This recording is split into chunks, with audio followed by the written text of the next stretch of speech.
Assalamualaikum warahmatullahi wabarakatuh. Saya Siti Fatimah, calon guru penggerak Angkatan 8, SMA Negeri 1 Cikatomas, Kabupaten Tasikmalaya. Kali ini saya akan menyajikan aksi nyata modul 2.3 tentang coaching untuk supervisi akademik. Selama pembelajaran, saya didampingi fasilitator Ibu Yanti Mulita MPD dan pengajar praktik Bapak Irwan Hermansyah SPD. Berikut adalah kegiatan pra-observasi supervisi akademik. Assalamualaikum warahmatullahi wabarakatuh. Saya Siti Fatimah, calon guru penggerak Angkatan 8 dari SMA Negeri 1 Cikatomas, Kabupaten Tasikmalaya. Kali ini saya bersama dengan rekan kerja saya, yaitu Ibu Nok Mira SPD, sebagai salah satu guru ekonomi di SMA Negeri 1 Cikatomas, akan mempraktekkan pra-observasi supervisi akademik.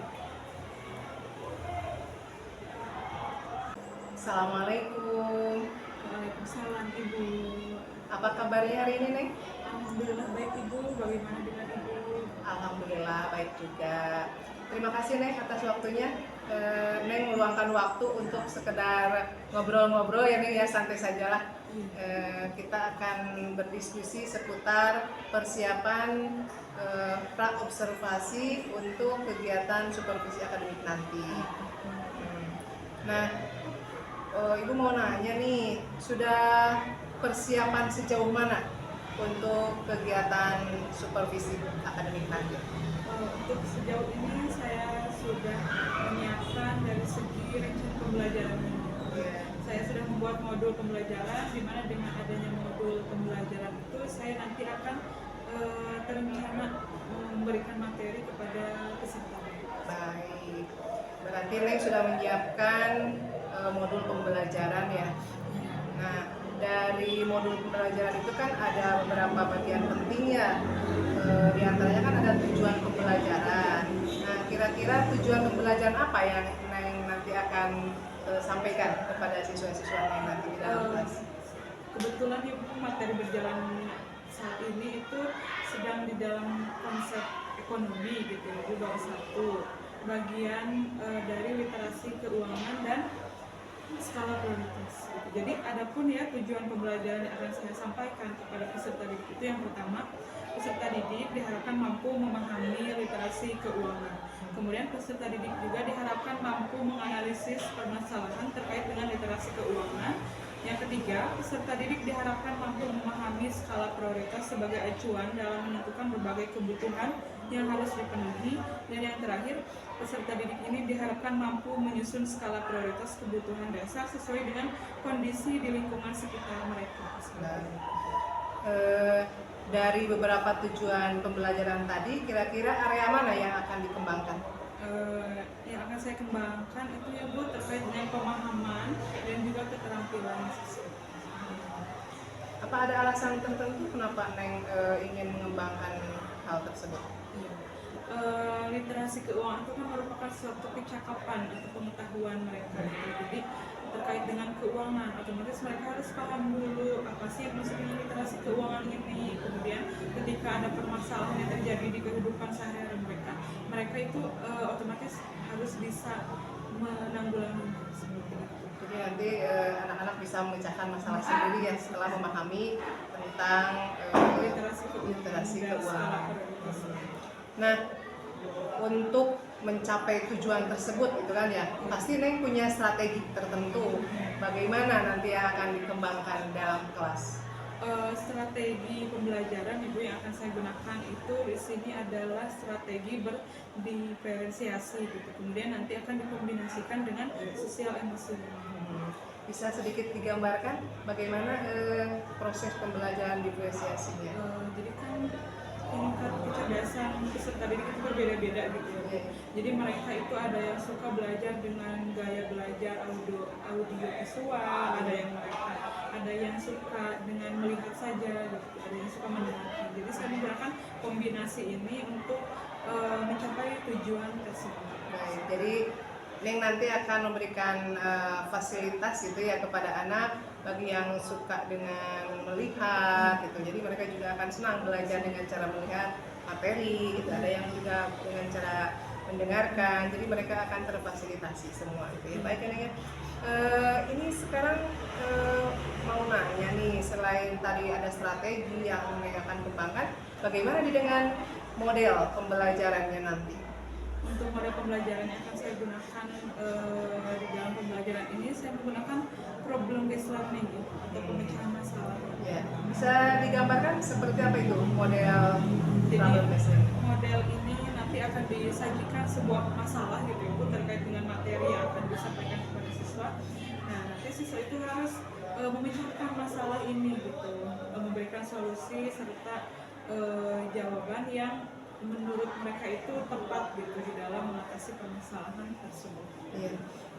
Sepertinya ini kan dalam problem based learning siswa diajak untuk apa ya, Berpikir secara kritis. ya, berpikir secara kritis ya. Jadi nanti mengembangkan kemampuan siswa ya untuk berpikir secara kritis.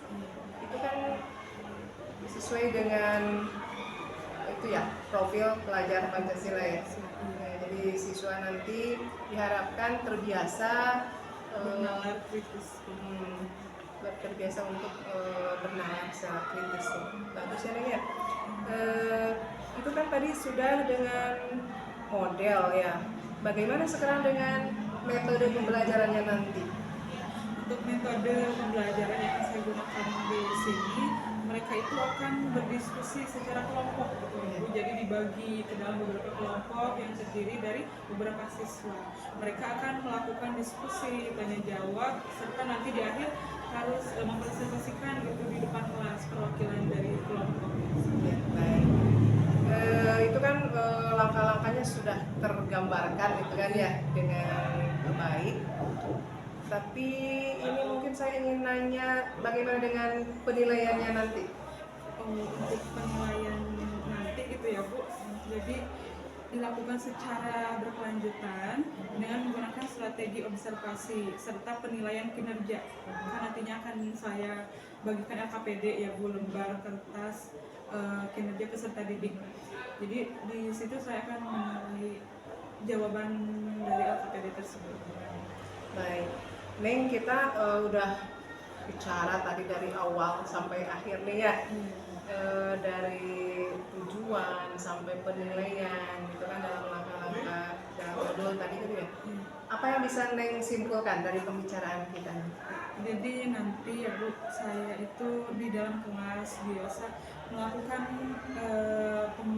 penyampaian tujuan pembelajaran, kemudian melakukan kegiatan pembelajaran yang diawali dengan pendahuluan, melihat masalah dan sebagainya, sampai ke sebagai dari bentuk persepsi gitu ya Bu, saya akan menayangkan video untuk mengawali pembelajaran tersebut sehingga mereka akan, wah ternyata ini menarik ya, ada seperti ini. Setelah itu kegiatan inti biasa saya akan menyajikan materi, kemudian mereka diskusi, menyajikan materinya sebentar gitu, sebelum mereka melakukan diskusi terkait dengan permasalahan yang saya berikan melalui video. Kemudian untuk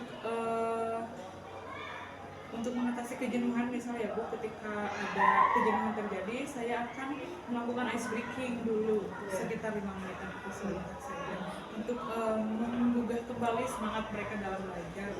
Kemudian yang terakhir sebelum ke penutup saya akan melakukan quiz gitu ya Bu. Jadi untuk mengevaluasi apakah mereka itu sudah paham atau belum terkait dengan pembelajaran, jadi quiz akan dilaksanakan. Yang terakhir penutup. Jadi mereka harus mengumpulkan lembar jawaban tersebut setelah mereka mempresentasikannya di depan.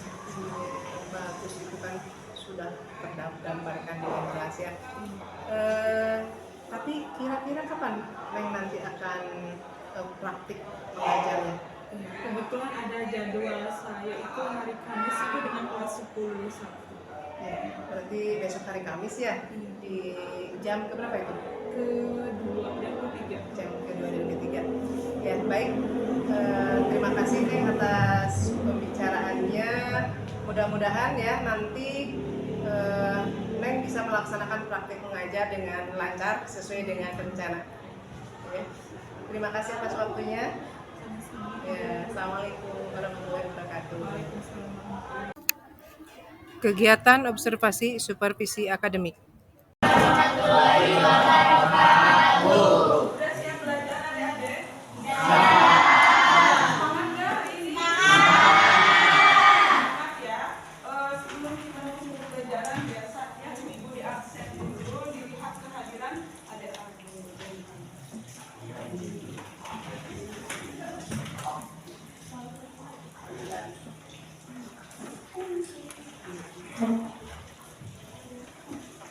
Kelas 10.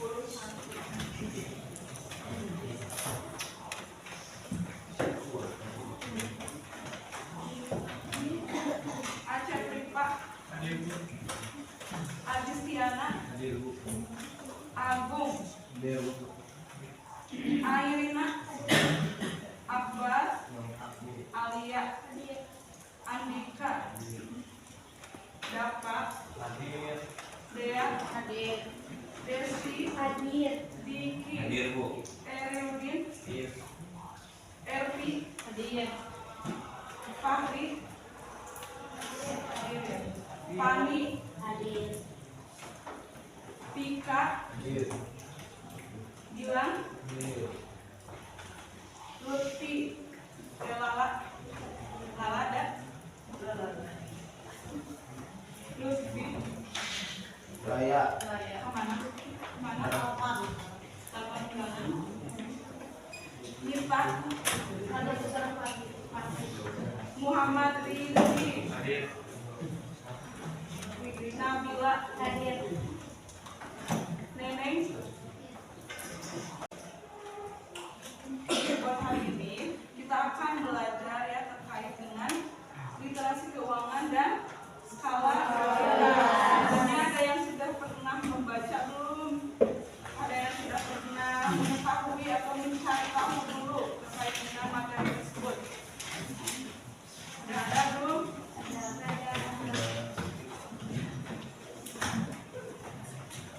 Oke, sebelum itu ibu ditinggalkan dulu ya ini terkait dengan literasi keuangan masyarakat di negara Republik Indonesia.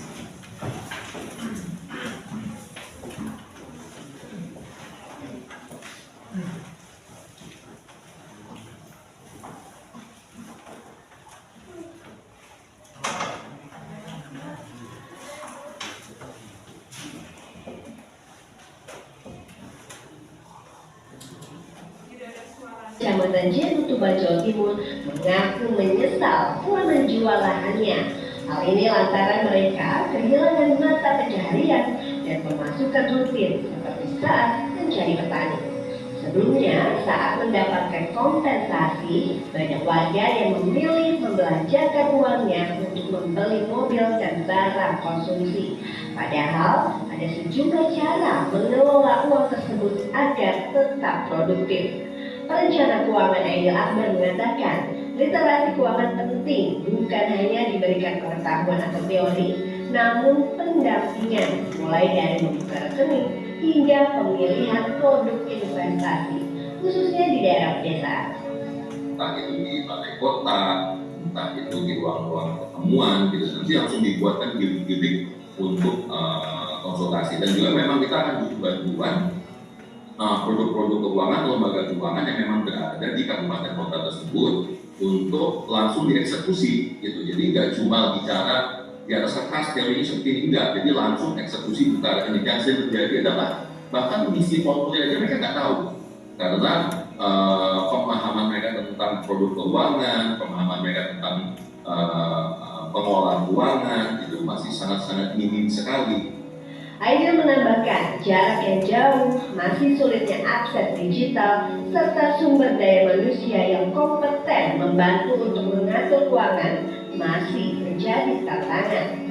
Literasi keuangan merupakan kemampuan untuk memahami dan menerapkan secara efektif keterampilan keuangan, termasuk manajemen keuangan pribadi, penganggaran, hingga investasi.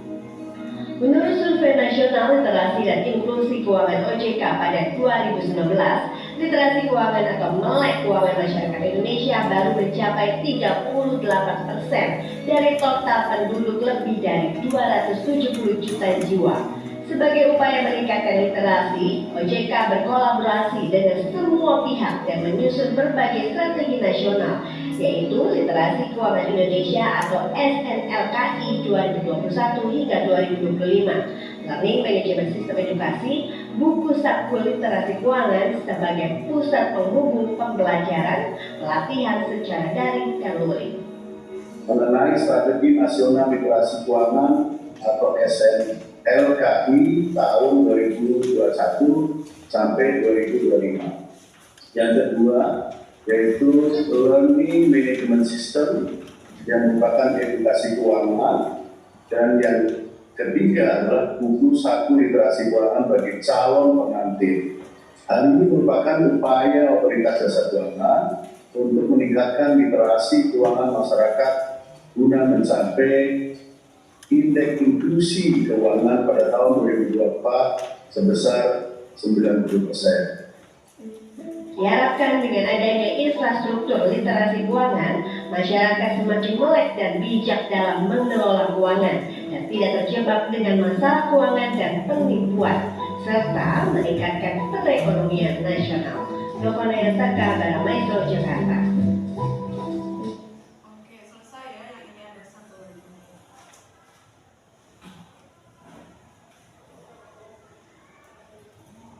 Pentingnya skala prioritas.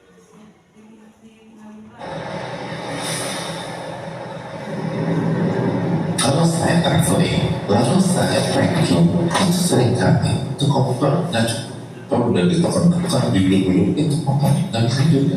Saya bilang ke istri, tolong tracking. Itu berapa menit untuk sejam kalau banyak ya. Itu istri saya bilang, ada yang mau dimasukin lagi. Emang dia masih buat, mas, ada membedakan. Yang tadi aja ada beberapa item tak masuk, yang membedakan ada skala prioritas. Karena saya nggak ngerti teori tracking.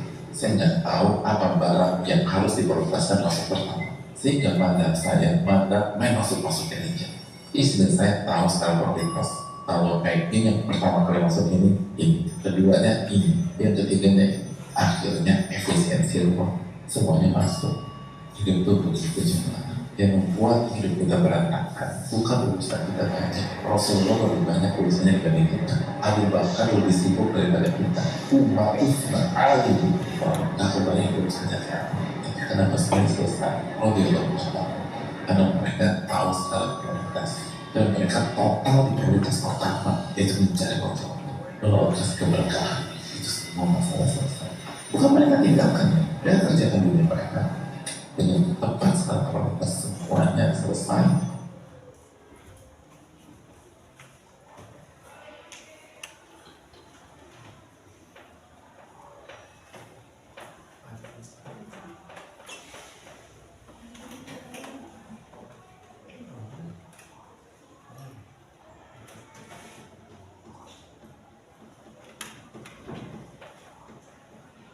Tidak ada suaranya.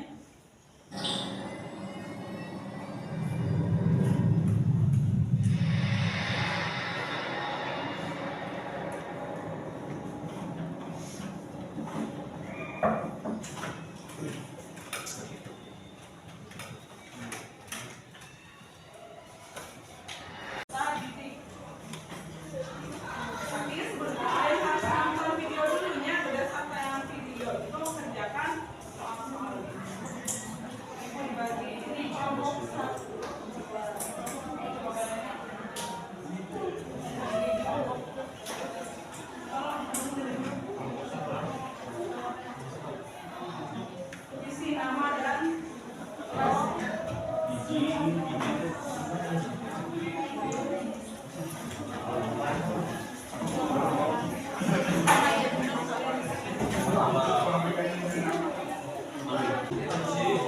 jadi untuk menggunakan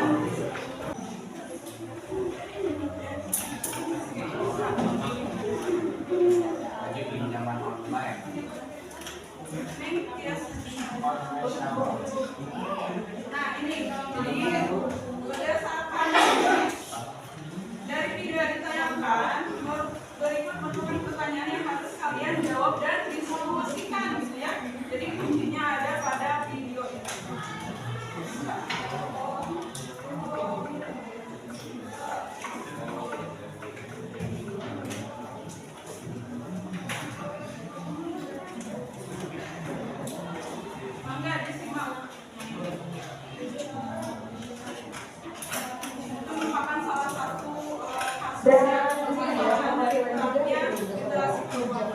yang lagi ramai dibahas oleh netizen di sosial media. OJK mengeluarkan data jika jumlah warga Jakarta terjerat pinjol mencapai 10 triliun lebih dan berada di posisi kedua di bawah Jawa Barat. Nah, kemudian pertanyaan adalah kenapa harus memilih meminjam lewat pinjol?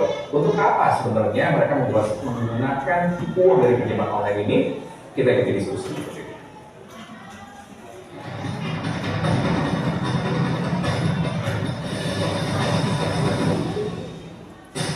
Pinjol, pinjaman online, sepertinya menjadi cara mudah zaman sekarang untuk mendapatkan pinjaman uang. Saya katakan begitu, karena OJK mencatat 2,3 juta warga di DKI Jakarta terlilit utang pinjol. Total pinjamannya bahkan sampai 10,3 triliun rupiah. Dan yang mengagetkan, ternyata paling banyak pinjamannya untuk hal konsumtif, seperti beli baju, gadget, hingga beli tiket konser.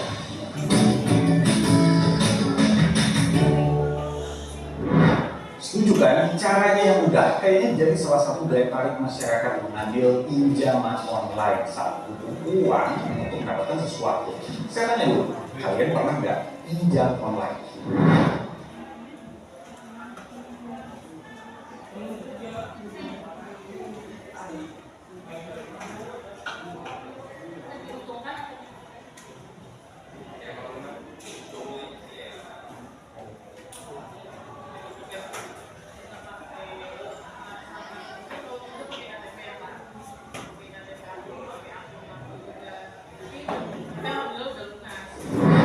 Tuh, banyak kan yang pernah pinjol, tapi apa ya, rata-rata alasan. Kalau tahu waktu itu Bapak pilih pinjol, menurut Bapak pinjol ini menguntungkan atau justru merugikan?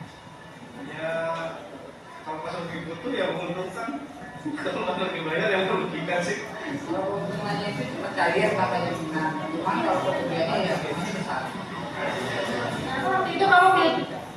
Ya karena perlu mendadak gitu, jadi ya paling dekat ya itu. Berapa lama itu sih? Ya 1 jam. Itu tergantung kalau kita membayarnya benar, sebetulnya nggak begitu berat buat bunganya. Tapi kalau emang kita telat-telat ya belum untuk bunganya ya terlalu mahal. Rata-rata yang ditanya karena kebutuhan dan pengen cepat. Tapi tahukah kalau OJK justru menemukan hal lainnya? Ternyata banyak sekali konsumen pinjol ini butuh uang untuk hal konsumtif seperti beli baju, beli HP, sampai-sampai untuk membeli TV sosial kita. Apa ini juga yang jadi salah satu yang berpengaruh bagi masyarakat yang akhirnya jadi pinjam dari asalnya tidak ada niatan untuk meminjam. Untuk individu yang keluarganya tadi yang solidaritasnya itu nggak tinggi. Pertanyaan tersebut perwakilan satu orang ke depan untuk memaparkan kembali hasil dari diskusi yang kalian kerjakan. Ya, paham? Masih dikasih waktu 15 menit ya.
Ayo.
OJK Otoritas Jasa Keuangan. Jadi dia itu adalah untuk mengawasi bagaimana lembaga keuangan Indonesia.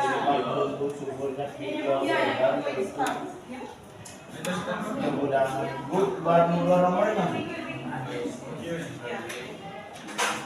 Kasih nama kalian. Mana ini kamu? Ya, kerjain ya.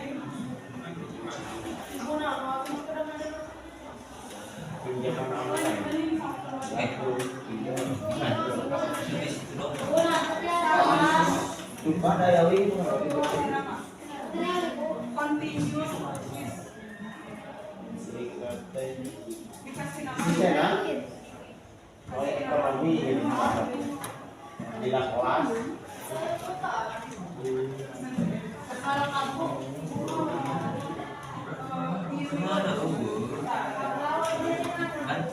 Kasih nama ya. Namanya bebas. Nama kalian itu jangan bebas. Ya, Pak.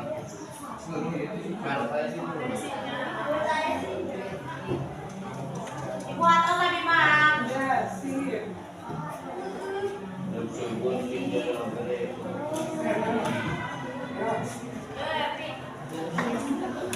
Nanti aja kalian mas. Kalau yang kendala boleh nanti aja pengisiannya. Pak, boleh masalah saya. Sangat benar. Berarti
misal gini ya, kalian ada yang melakukan pinjaman online, ada juga yang benar ini di OJK-nya nama kalian itu akan punya semacam daftar hitam ya. Jadi hati-hati ya terkait dengan pinjaman online. Ya. Oke, udah selesai, saya kuis.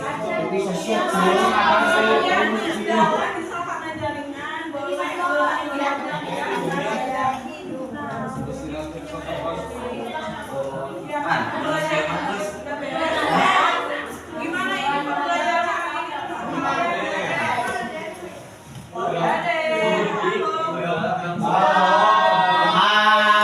pembelajaran hari ini menurut kalian gimana, seru atau bagaimana?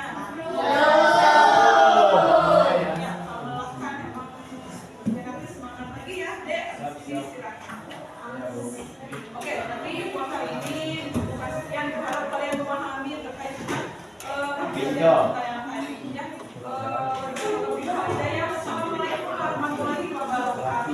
Waalaikumsalam warahmatullahi wabarakatuh.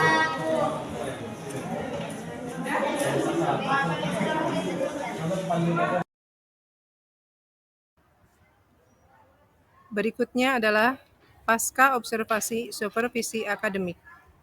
Assalamualaikum warahmatullahi wabarakatuh. Pada kesempatan kali ini, saya Siti Fatimah, CGP Angkatan 8 dari Kabupaten Tasikmalaya akan melaksanakan kegiatan pasca observasi bersama Ibu Nokmira, salah satu guru ekonomi di SMA Negeri 1 Cikatomas, dan didampingi oleh pengajar praktik Bapak Irwan Hermansyah SPD. Baiklah, saya akan melaksanakan kegiatan pasca supervisi bersama Ibu Nokmira. Selamat siang, Neng. Siang. Apa kabarnya hari ini? Alhamdulillah baik juga. Baik, Neng. Kali ini kita akan ngobrol-ngobrol seputar kegiatan KBM yang telah Neng laksanakan kemarin. Bagaimana perasaan Neng setelah menyajikan pelajaran? Perasaan saya senang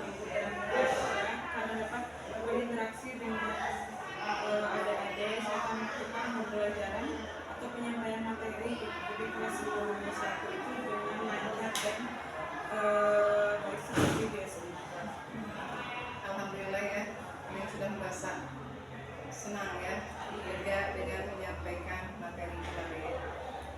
Bagaimana dengan proses pembelajarannya? Apakah sudah sesuai dengan rencana sebelumnya?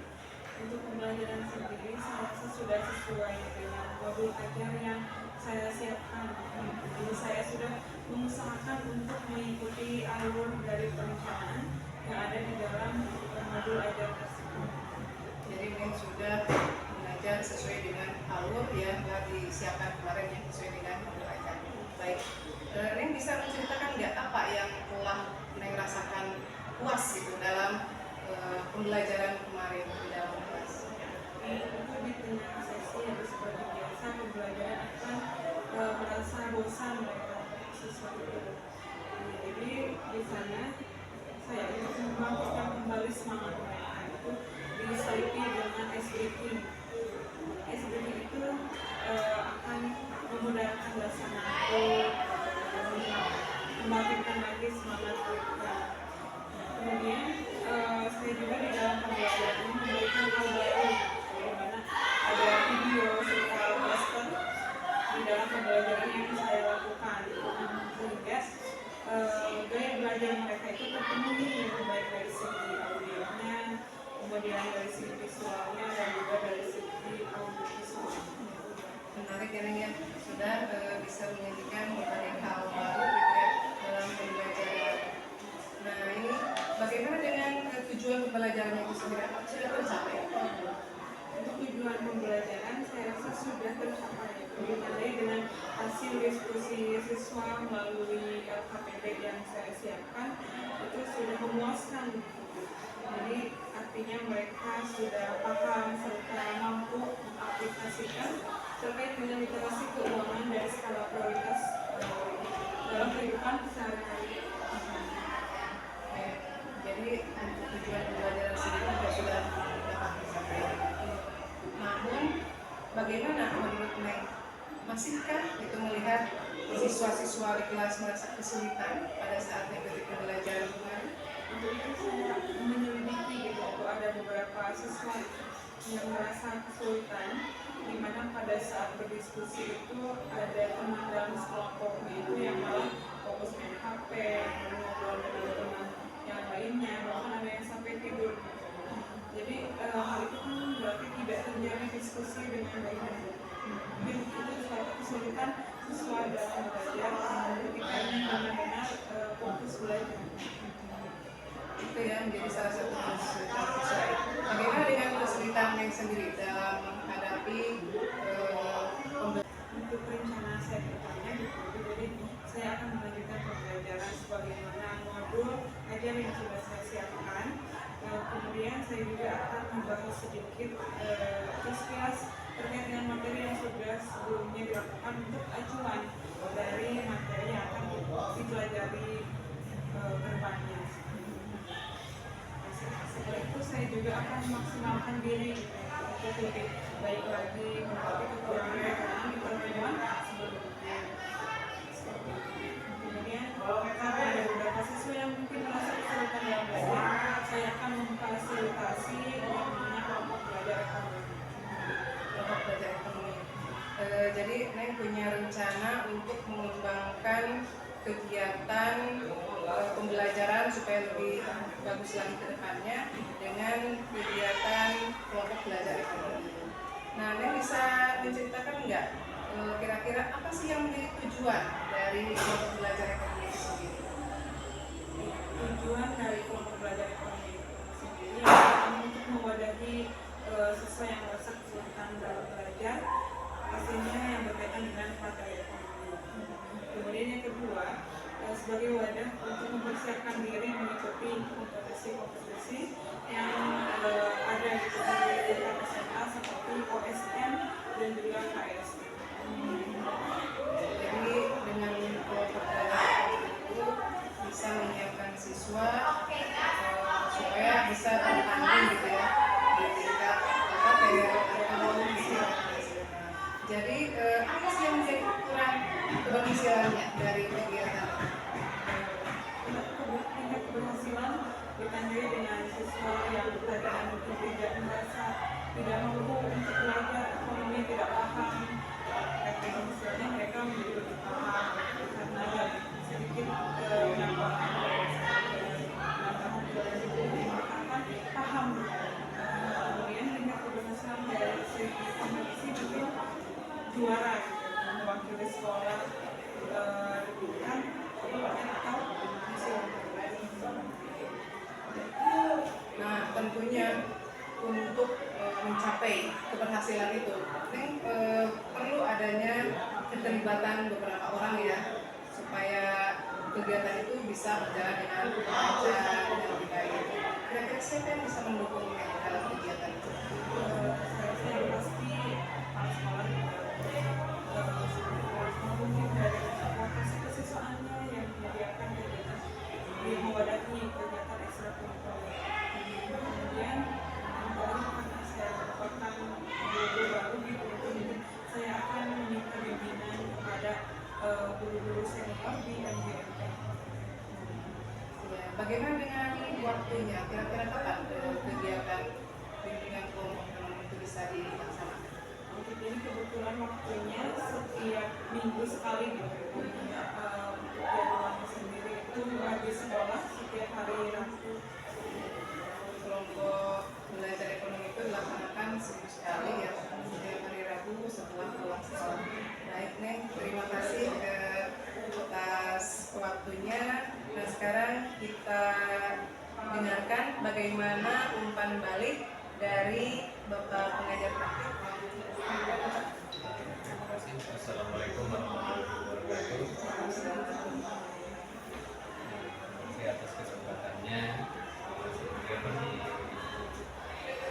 tidak melaksanakan kegiatan relasi dengan baik.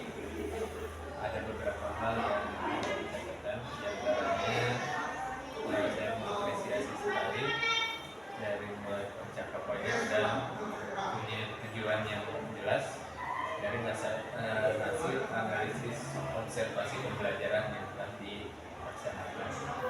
Terus juga di sana sudah termasuk umpan balik juga dari yang melaksanakan kegiatan pembelajaran yang tentunya itu kembali ke ibu sebagai CGP sebagai nanti kemampuan dalam observasi ke depan.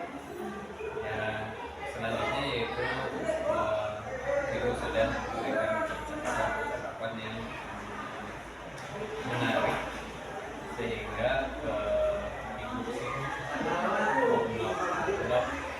mulai mengerti dan mulai mencari ini bagaimana nih pengembangan ke depannya.